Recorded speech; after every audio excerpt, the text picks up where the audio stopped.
السلام علیکم ورحمۃ اللہ، کیسے ہیں ہم لوگ؟ خیریت سے؟ اچھا، آج ہم آپ کی خدمت میں جو آئے ہیں وہ قرآن اور حدیث کے مطابق ہی بات کرنے ہیں، جو اللہ تعالیٰ نے قرآن میں کیا ارشاد فرمایا ہے۔ آپ کی زکوٰۃ جو آپ دیتے ہیں اور جو صدقات آپ لوگ نکالتے ہیں، تو اس کے لیے اللہ تعالیٰ نے قرآن میں ارشاد فرمایا ہے، اور نبی صلی اللہ علیہ وآلہ وسلم نے بھی ہمیں بتایا ہے کہ اپنی زکوٰۃ، خیرات، صدقات کن لوگوں کو دینا چاہیے۔ تو باقی دوسری چھوٹی حدیثیں جس پہ بہت سے آپ لوگ کی ریگولر لائف کے مطابق جو آپ گزارتے ہیں اس میں یہ بہت کام آئیں گی۔ میں نے کچھ حدیثیں اکٹھی کری ہیں جو آپ لوگ کو انشاءاللہ کام آئیں گی، اور میں آپ کو اس کے ساتھ شیئر کرتا ہوں۔ چلے آئیے، پہلی حدیث مشکوٰۃ المصابیح کی ہے 3284۔ حضرت ابو ہریرہ رضی اللہ تعالیٰ عنہ بیان کرتے ہیں، رسول اللہ صلی اللہ علیہ وآلہ وسلم نے فرمایا، تین چیزیں حقیقت میں بھی حقیقت ہیں اور مزاح میں بھی حقیقت۔ یعنی تین چیزیں جو اگر آپ کرتے ہیں حقیقت میں وہ حقیقت ہی ہوتی ہے، اور اگر مذاق میں بھی اگر وہ کرتے ہیں تو وہ حقیقت ہوتی ہے۔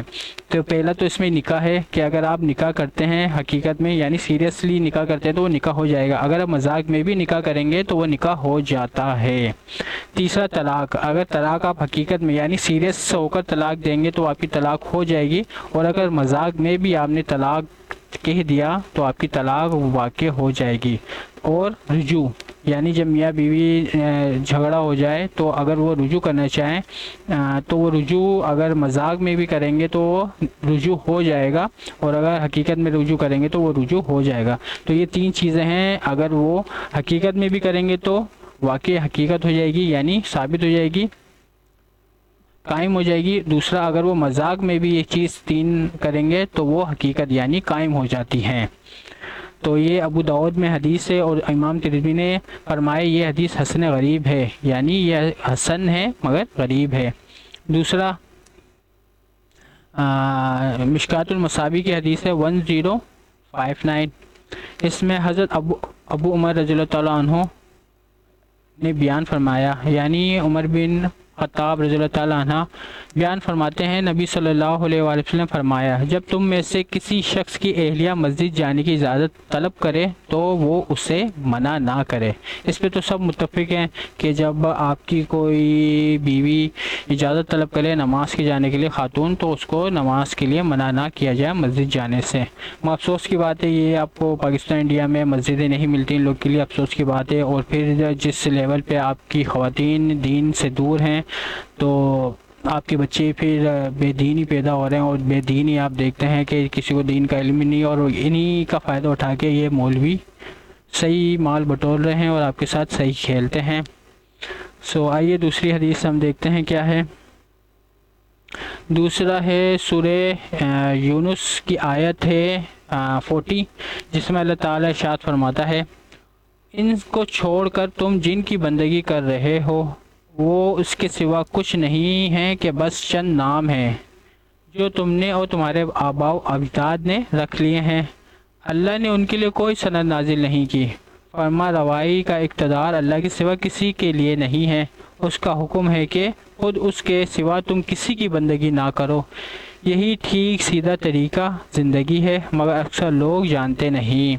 تو یہاں اللہ تعالیٰ بتا رہا ہے جن بتوں کے نام تم نے گڑھ لیے اور جن کی تم نے یعنی اب کے دور میں اگر ہم کہیں جو مسلمانوں نے قبر پرستی کے معاملات کو شیخ عبد القادر جیلانی یا جو بھی بابے بزرگوں کے نام کے منسوخ کرے ہوئے، تو اللہ نے تو ان کے لیے کوئی سند نازل نہیں کری۔ یہ دنیا میں آئے، انہوں نے دنیا میں آ کر دین کی اگر خدمت کری تو اپنی ذات کے لیے کری، اللہ تعالیٰ اس کا اجر دے گا ان لوگوں کو قیامت کے دن، اور جنت عطا فرمائے گا اگر انہوں نے کوئی غلطی نہ کری ہو۔ اگر غلطی کری ہو اس کی سزا ہے، اللہ تعالیٰ چاہے تو معاف کرے، چاہے تو درگزر فرمائے یا تو سزا دے۔ دوسرا اللہ تعالیٰ نے واضح فرما دیا کہ اللہ تعالیٰ نے خود بتا دیا ہے کہ اللہ تعالیٰ اپنے سوا کسی کی عبادت کو پسند نہیں کرتا، تم صرف اسی کی بندگی کرو، یہی سیدھا رستہ ہے۔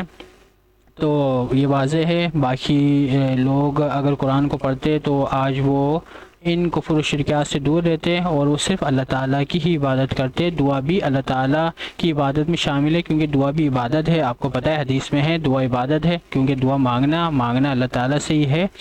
یعنی اس کی مثال کہتے ہیں کہ بھائی زندہ سے تو آپ کو اللہ تعالیٰ نے بھی قرآن میں محمد صلی اللہ علیہ وسلم سے کہا ہے کہ اپنے صحابہ سے مشورہ کر لیا کرو, ان کی رائے لے لیا کرو.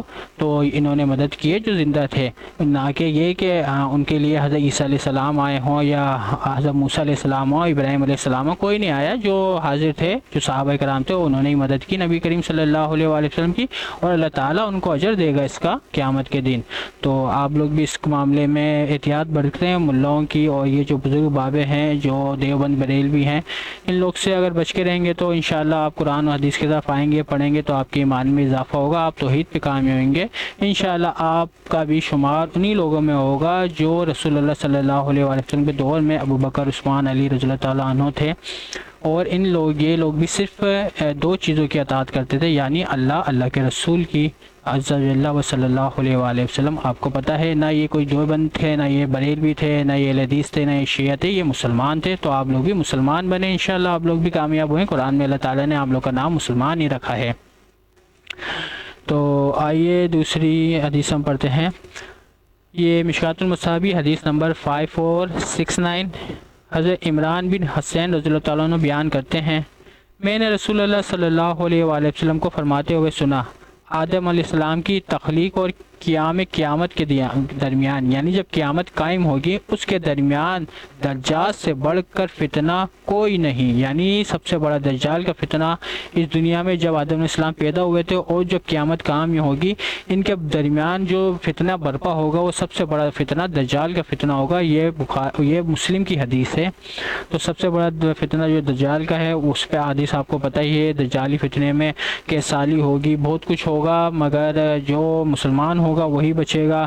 باقی جو قبر پرست ہوں گے اور شیطانی فرقوں میں بٹے ہوئے ہوں گے تو ان کا جو ہوگا وہ پھر اللہ ہی جانتا ہے اور ہم کچھ نہیں جانتے. دوسری حدیث ہم پڑھتے ہیں مشکات المصابیح کی 3284. حضرت ابو ہریرہ رضی اللہ تعالیٰ عنہ بیان کرتے ہیں, رسول اللہ صلی اللہ علیہ وآلہ وسلم نے فرمایا, تین چیزیں حقیقت میں بھی حقیقت ہے اور مزاح میں بھی حقیقت. وہ میں آپ کو حدیث سنا چکا ہوں, یعنی نکاح, طلاق اور رجوع.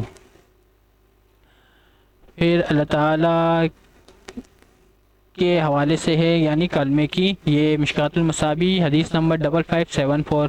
یعنی ابو ہریرہ رضی اللہ عنہ نبی کریم صلی اللہ علیہ وآلہ وسلم روایت کرتے ہیں, آپ صلی اللہ علیہ وآلہ وسلم نے فرمایا, روز قیامت میری شفاعت کے لحاظ سے سب سے زیادہ سعادت مند شخص وہ ہوگا جس نے خلوص دل سے لا الہ الا اللہ, اللہ کے سوا کوئی معبود برحق نہیں پڑا ہوگا. یہ بخاری کی حدیث ہے. یعنی جب وہ ایمان لاتا ہے کہ وہ سچے دل سے ایمان لے کر آئے, نہ کہ اس میں منافقت ہو نہ کچھ ہو, وہ سچے دل سے ایمان لے کر آئے اور وہ کہے لا الہ الا اللہ محمد رسول اللہ, یعنی اللہ کے سوا کوئی معبود نہیں اور محمد صلی اللہ علیہ وسلم اللہ کے رسول ہیں, تو وہ ضرور جنت میں داخل ہوگا اور حضور صلی اللہ علیہ وسلم کی شفاعت بھی اس کو ملے گی. تو باقی دوسری حدیث آتی ہے اس میں, یعنی سورہ ہے سورہ بقرہ, سورہ بنی اسرائیل آیت نمبر 28. اگر ان سے یعنی حاجت مند رشتہ داروں, مسکینوں اور مسافروں سے تمہیں کترانا ہو اس بنا پر کہ ابھی تم اللہ کی اس رحمت کو جس کے تم امیدوار ہو تلاش کر رہے ہو, تو انہیں نرمی سے جواب دے دو.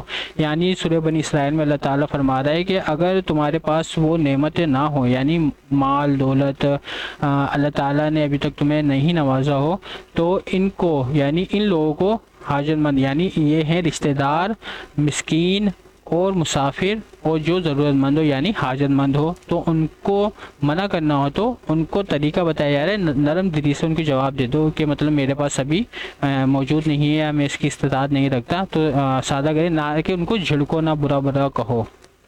تو یہ بتانے کا مقصد ہے یہاں پر قرآن کی اس آیت میں کہ اللہ تعالیٰ بتا رہا ہے کہ اگر تمہیں اللہ تعالیٰ نے ابھی تک غنی نہیں کیا, یعنی مال و دولت سے نہیں نوازا, تو اگر ان کو منع کرنا ہو تو اس طریقے سے منع کر دو کہ ان کا دل نہ دکھے. پھر اللہ سبحانہ تعالیٰ کے نبی صلی اللہ علیہ وسلم مشکات المصابیح حدیث نمبر 5006 میں صلی اللہ علیہ وسلم نے فرمایا, یعنی ارشاد فرمایا, بے شک اللہ روز قیامت فرمائے گا، میری عظمت و تعظیم کی خاطر باہم محبت کرنے والے کہاں ہیں؟ میں آج ان کو اپنے سائے میں جگہ دوں گا، اس دن میرے سائے کے سوا کوئی سایہ نہیں۔ رواہ مسلم، یعنی مسلم کی حدیث ہے یہ، جس میں اللہ تعالیٰ فرما رہا ہے کہ میری عزت و عظمت کی قسم، یعنی اللہ تعالیٰ کی جو عظمت اور تعظیم کی خاطر، اللہ تعالیٰ کی خاطر، یعنی جو محبت کرنے والے ہیں، یعنی محبت کرتے ہیں خالی، یعنی اگر اس کی مثال اسے لے لیں کہ دو بھائیوں میں یا دو رشتہ داروں میں جھگڑا ہو گیا، وہ خالصاً اس وجہ سے ایک شخص اس کو معاف کر کے اس سے محبت کرتا ہے، عزت احترام دیتا ہے کہ وہ اللہ تعالیٰ کی عظمت و تعظیم کی خاطر، یعنی اللہ تعالیٰ کی محبت کی خاطر وہ یہ سب کرتا ہے، تو اللہ تعالیٰ اس دن، جہاں قیامت کے دن، جہاں جس دن کوئی سایہ نہیں ہوگا سوائے اللہ تعالیٰ کے عرش کے، تو وہ جب اللہ تعالیٰ فرما رہا ہے کہ میں اس کو اپنے سائے میں جگہ دوں گا، تو یہ بہت بڑی نعمت ہے۔ تو کوشش کریں کہ اللہ تعالیٰ کی خاطر یہ فرقہ واریت چھوڑیں، مسلمان بنیں، اپنے مسلمان بھائیوں سے محبت کریں، اور قومیت، زبانیت، یہ جو آپ لوگ نے نکالی ہے اس کو سب کو چھوڑ کے اللہ تعالیٰ کی خاطر محبت کریں۔ انشاءاللہ تعالیٰ آپ لوگ کو اس دن، جس دن کوئی سایہ نہیں ہوگا، قیامت کے دن، اللہ تعالیٰ اپنے عرش کے سایہ میں آپ لوگ کو جگہ عطا فرمائے گا۔